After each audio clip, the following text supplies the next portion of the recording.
കൊച്ചിയിൽ നടിയെ ആക്രമിക്കുന്ന ദൃശ്യങ്ങൾ പോലീസ് കണ്ടെടുത്തു.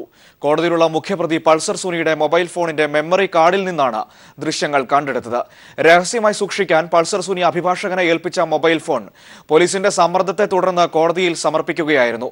ഫോറൻസിക് പരിശോധനയിലാണ് ദൃശ്യങ്ങൾ വീണ്ടെടുത്തത്. നടിയെ ആക്രമിച്ച ശേഷം പൾസർ സുനി ഒളിവിൽ പോകുന്നതിന് മുമ്പ് സുനിയുടെ വെള്ള സാംസങ് ഫോണിന്റെ മെമ്മറി കാർഡ് അഭിഭാഷകന് കൈമാറിയിരുന്നു. ഈ കാർഡ് വിശദമായ പരിശോധനയ്ക്കായി പോലീസ് ഫോറൻസിക് വിഭാഗത്തിന് കൈമാറിയിരുന്നു.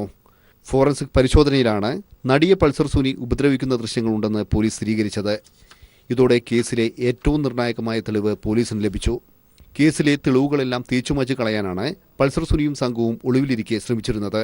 ഈ ശ്രമം പൂർണ്ണമായും പൊളിക്കാനായത് അന്വേഷണ സംഘത്തിന്റെ വിജയമാണ്. സംഭവത്തിൽ കൂടുതൽ ഗൂഢാലോചനകൾ നടന്നിട്ടുണ്ടോ എന്ന് അന്വേഷിക്കാൻ കൂടുതൽ സമയം വേണമെന്ന് അന്വേഷണ സംഘം നേരത്തെ കോടതിയോട് ആവശ്യപ്പെട്ടിരുന്നു. News desk. കൊട്ടിയൂർ പീഡനത്തിൽ വൈദികനെ സഹായിച്ച വയനാട് CWC ചെയർമാനും അംഗമായ കന്യാസ്ത്രീയെയും ചുമതലകളിൽ നിന്ന് പുറത്താക്കുമെന്ന് മന്ത്രി KK ശൈലജ ടീച്ചർ വാർത്താക്കുറിപ്പിൽ അറിയിച്ചു. CWCയുടെ പ്രവർത്തനത്തിൽ ഗുരുതരമായ ക്രമക്കേടുകൾ കാണിക്കുകയും വിശ്വസ്തത നഷ്ടപ്പെടുത്തിയതുമായി പ്രാഥമിക അന്വേഷണത്തിൽ നിന്നും വെളിവായതിനെ തുടർന്നാണ് നടപടി. ജില്ലാ ശിശു സംരക്ഷണ ഓഫീസറാണ് പ്രാഥമിക അന്വേഷണം നടത്തിയത്. ഇത് സംബന്ധിച്ച് വിശദമായ അന്വേഷണം നടത്തുന്നതിന് സാമൂഹ്യനീതി ഡയറക്ടറുടെ നേതൃത്വത്തിൽ സമിതിയെ നിശ്ചയിച്ചിട്ടുണ്ട്. സമിതി വിശദമായ അന്വേഷണം നടത്തി തുടർ നടപടികൾ സ്വീകരിക്കും. മറ്റു ചില ജില്ലകളിലെ CWCകളെക്കുറിച്ചും ആരോപണം ഉയരുന്ന സാഹചര്യത്തിൽ അവയെക്കുറിച്ചും അന്വേഷണം നടത്തുമെന്നും മന്ത്രി അറിയിച്ചു.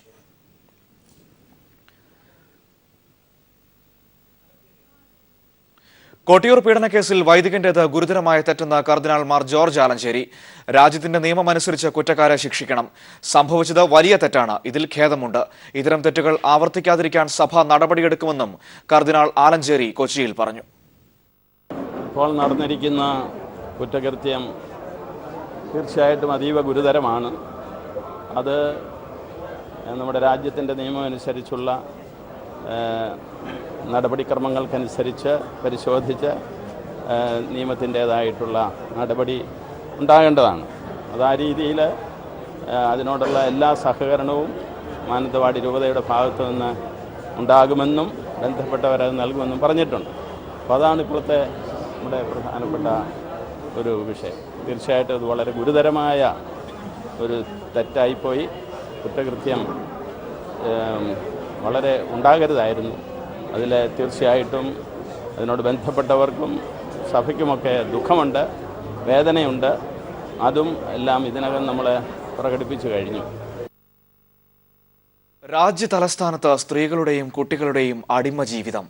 വിഷപ്പുക കൊണ്ട് ശ്വാസം മുട്ടുന്ന മാലിന്യക്കുന്നിൽ 4 വയസ്സു മുതലുള്ള കുട്ടികളാണ് ജോലി ചെയ്യുന്നത്.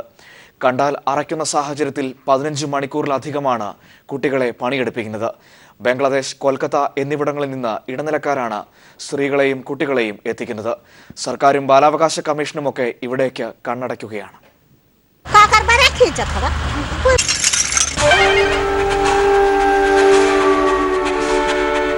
രാജ്യതലസ്ഥാനത്തെ മാലിന്യത്തിന്റെ 3/4 പങ്കും ദിനംപ്രതി നിക്ഷേപിക്കുന്ന ബെൽസ്വ.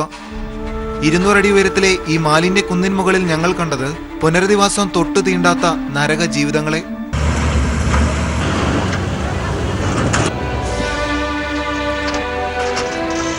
നായ്ക്കൾക്കും ഈച്ചകൾക്കുമൊപ്പം മത്സരിച്ച് മാലിന്യവണ്ടിയുടെ പുറകെ സ്ത്രീകളും കുട്ടികളും പായുന്നു.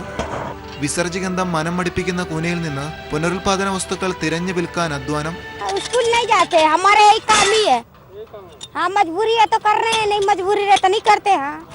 ശേഖരിക്കുന്നവ വിൽക്കാൻ ഇടനിലക്കാർ സജീവം. കൊൽക്കത്തയിൽ നിന്നും ബീഹാറിൽ നിന്നും ഇടനിലക്കാരാണ് കുട്ടികളെ എത്തിക്കുന്നത്. പിന്നെ ഇവിടമാണ് ജീവിതം. കൂട്ടത്തിൽ ബംഗ്ലാദേശ് അഭയാർത്ഥി ക്യാമ്പിലെ കുട്ടികളും. 15 മണിക്കൂറിലേറെ അധ്വാനം. സാനിറ്ററി നാപ്കിൻ മുതൽ മനുഷ്യ വിസർജ്യം തളം കെട്ടുന്ന കൂനയിൽ നിന്ന് ഭക്ഷണവും ഉറക്കവും. ലോഹവസ്തുക്കൾ കൊണ്ട് മുറിഞ്ഞ ശരീരഭാഗം പുഴുവരിച്ച് രോഗനിബിഡം. പലരും ലൈംഗിക ചൂഷണത്തിന്റെ ഇരകൾ. ദൃശ്യങ്ങൾ പകർത്തി തിരികെ പോരാൻ തുടങ്ങവേ അപ്രതീക്ഷിതമായി ലഭിച്ച ഓറഞ്ച് പങ്കുവെക്കുന്ന പെൺകുട്ടികളെയാണ് കണ്ടത്. പകലന്തിയോളം പണിയെടുത്താലും വിശപ്പടക്കാൻ വക ലഭിക്കുന്നില്ലെന്ന ദൈന്യത ഓരോ മുഖത്തും പ്രതിഫലിച്ചു. എങ്കിലും ഗതികേടെന്ന് വിളിച്ചു പറയാൻ മടിച്ചു. ജനിച്ചതിനാൽ വളരണമല്ലോ, വളർന്ന് പന്തലിക്കണം. പാർലമെന്റിന്റെ വെളിപ്പാടകലെയാണ് ഈ കാഴ്ചകൾ അരങ്ങേറുന്നത്. പക്ഷേ പൂർണ്ണ സാക്ഷരതയ്ക്കും വികസന ഭാരതത്തിനുമായുള്ള പദ്ധതികൾ നിറവേറ്റുന്നതിനിടയിൽ ഇത്തരം കാഴ്ചകൾ അധികാരികൾ കണ്ടെന്ന് നടിക്കാറില്ല. ക്യാമറമാൻ ഗോപി കടവല്ലൂരിനൊപ്പം മനുശങ്കരൻ, ദില്ലി. നാസിക്കിൽ ദുരൂഹ സാഹചര്യത്തിൽ മരിച്ച സൈനികൻ കൊല്ലം പവിത്രേശ്വരം സ്വദേശി റോയ് മാത്യുവിന്റെ മൃതശരീരം സൈനിക ബഹുമതികളോടെ സംസ്കരിച്ചു. സ്കൂളിലും വീട്ടിലും പൊതുദർശനത്തിന് വച്ച റോയിയുടെ ഭൗതിക ശരീരത്തിൽ ആയിരങ്ങൾ അന്ത്യോപചാരം അർപ്പിച്ചു. അതേസമയം സൈനികന്റെ മരണത്തിൽ ദുരൂഹതയുണ്ടെന്ന് ബന്ധുക്കൾ ആരോപിച്ചു. കാരുവേലിൽ saint Paul Malankara Catholic Syrian പള്ളി സെമിത്തേരിയിൽ സൈനിക ബഹുമതികളോടെയായിരുന്നു സംസ്കാരം. പവിത്രേശ്വരം ഗവൺമെന്റ് സ്കൂളിലും റോയ് മാത്യുവിന്റെ വീട്ടിലും പൊതുദർശനത്തിന് വെച്ച മൃതദേഹത്തിൽ ആയിരങ്ങൾ ആദരാഞ്ജലി അർപ്പിച്ചു. ജനപ്രതിനിധികളും രാഷ്ട്രീയ സാമൂഹ്യ രംഗത്തുള്ളവരും സംസ്കാര ചടങ്ങിൽ പങ്കെടുത്തു.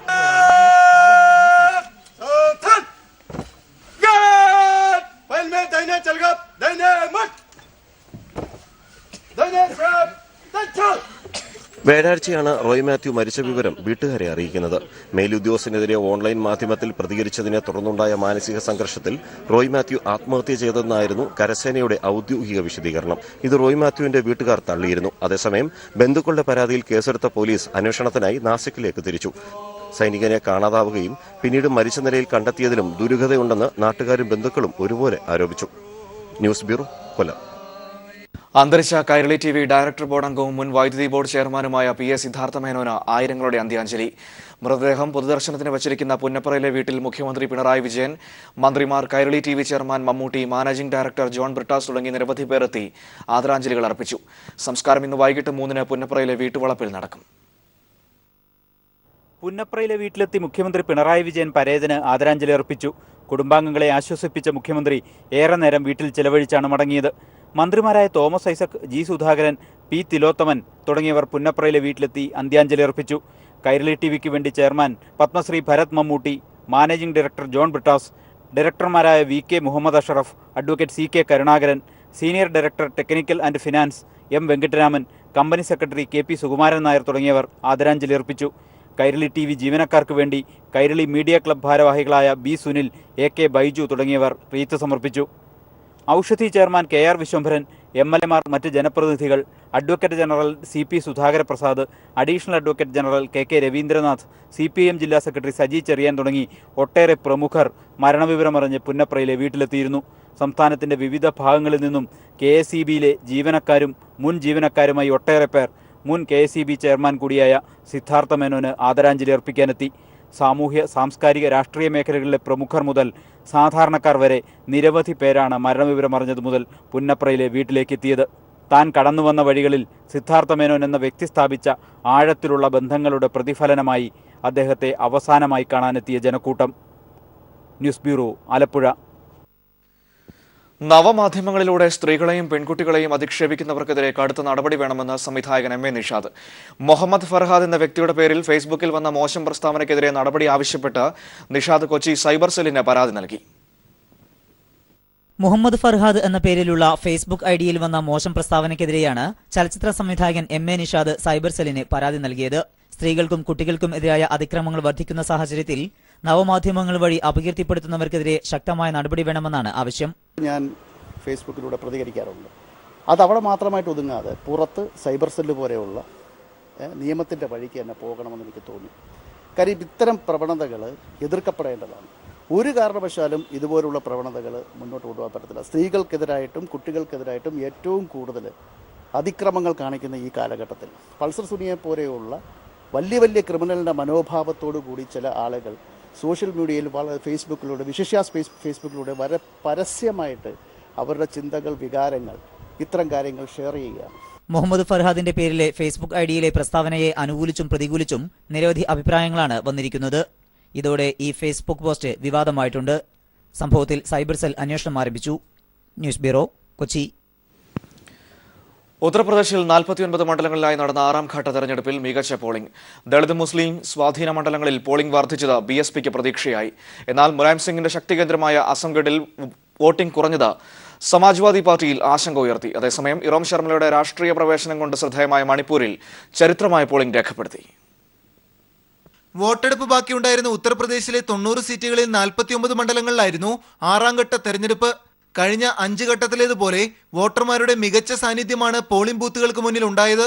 കഴിഞ്ഞ തവണ ഈ മേഖലയിൽ 27 സീറ്റുകൾ നേടി സമാജ്വാദി പാർട്ടി വ്യക്തമായ മുന്നേറ്റം നേടിയതാണ്.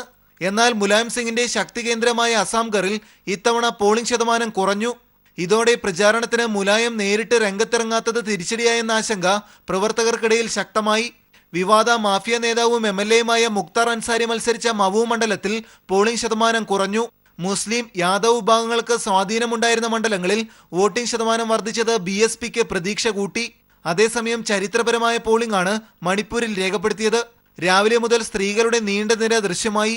15 വർഷമായി സംസ്ഥാനം ഭരിക്കുന്ന കോൺഗ്രസിനേക്കാൾ ഇറോം ശർമിളയുടെ രാഷ്ട്രീയ പ്രവേശനം കൊണ്ടായിരുന്നു മണിപ്പൂർ ഇത്തവണ ശ്രദ്ധേയമായത്.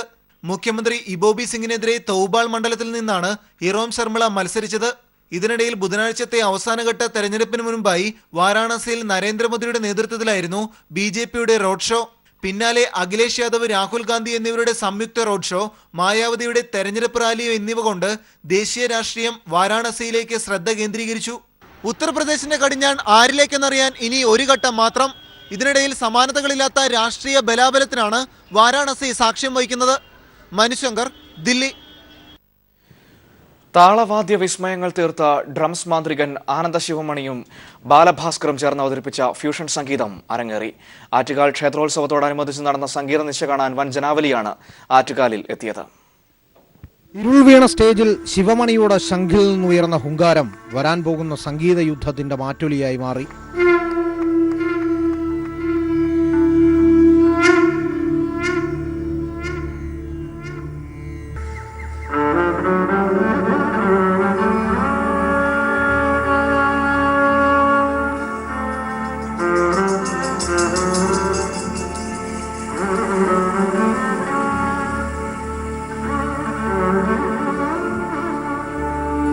വിഘ്നേശ്വര സ്തുതിയോടെ ആരംഭിച്ച ഫ്യൂഷൻ സംഗീതത്തിൽ ബാലഭാസ്കർ ഇലക്ട്രിക് വയലിൻ കൊണ്ട് അക്ഷരാർത്ഥത്തിൽ മാന്ത്രികത തന്നെ തീർത്തു.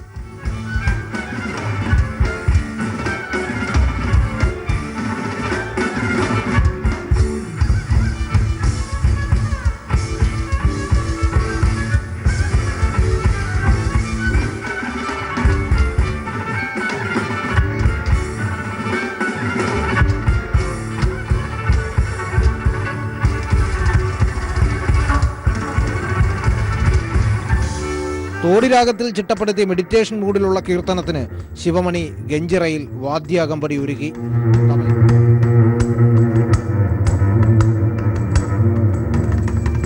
തബലയും ഗിറ്റാറും എല്ലാം ചേർന്ന ഫ്യൂഷൻ രാവ് ആറ്റുകാൽ ദേവിക്കുള്ള സംഗീതാർച്ചനയായി മാറി. News bureau, Thiruvananthapuram. ലോക റെക്കോർഡ് ലക്ഷ്യമിട്ട് ഗായിക വൈക്കം വിജയലക്ഷ്മിയുടെ ഗായത്രി വീണ കച്ചേരി ഇന്ന് കൊച്ചിയിൽ അരങ്ങേറും. ചുരുങ്ങിയ സമയത്തിനുള്ളിൽ ഗായത്രി വീണയിൽ 51 ഗാനങ്ങൾ വായിക്കാനാണ് ലക്ഷ്യമിടുന്നത്. രാവിലെ 10 മുതൽ 1 മണിവരെ ശാസ്ത്രീയ സംഗീതവും 1 മുതൽ 3 മണിവരെ വിവിധ ഭാഷാ ചലച്ചിത്ര ഗാനങ്ങളും അവതരിപ്പിക്കും. പ്രശസ്ത ഗായകരും സംഗീതജ്ഞരും ഉൾപ്പെടെ നിരവധി പേർ വിജയലക്ഷ്മിയുടെ റെക്കോർഡ് പ്രകടനം കാണാനായി എത്തും. പതിവ് തെറ്റിക്കാതെ മൂട്ടി നിത്യഹരിത വനത്തിൽ പൂത്തു. സാധാരണ മരങ്ങളിൽ നിന്നും വ്യത്യസ്തമായി തടിയിൽ ഫലങ്ങൾ ഉണ്ടാകുന്ന ക്ലോറിഫ്ലോറി ഇനത്തിൽപ്പെട്ട മരമാണ് മൂട്ടി. കൊല്ലം പത്തനാപുരം വെള്ളംതെറ്റി സെഷനിലെ തീർത്ഥക്കര ചെക്ക് ഡാമിന് സമീപത്താണ് മൂട്ടിമരം പൂത്തുലഞ്ഞത്. നിത്യഹരിത വനത്തിലാണ് മൂട്ടി കായ്ക്കുന്നത്. പക്ഷേ ഇങ്ങനെ പൂത്തുലയുമെന്ന് വനപാലകർ പോലും കരുതിയില്ല.